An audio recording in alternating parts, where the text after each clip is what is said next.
أننا نعيش حالة هلع رهيب في المروج الثالث، حيث أن إطلاق النار كان من أماكن متعددة في البنايات المجاورة. إطلاق نار يبدو أنه ليس من شخص واحد، من قناص أو اثنين كالأمطار الغزيرة. ثم لقد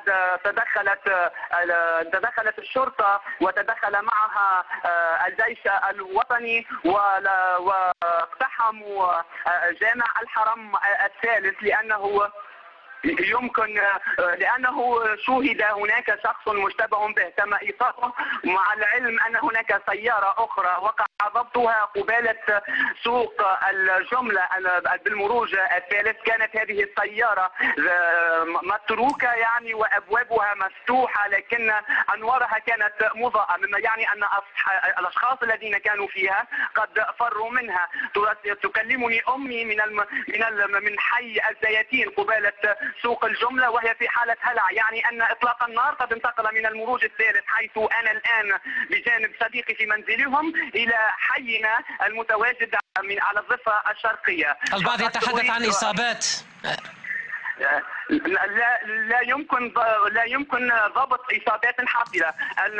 أريد فقط أن أؤكد أن الاتصالات حين صار إطلاق النار تعطلت الاتصالات. لا يمكن لأحد منا أن يتصل بصديقه أو أن يتصل بأخيه. أنا لا أفهم ماذا يحدث بالضبط. لقد بالنسبة للإذاعة والتلفزة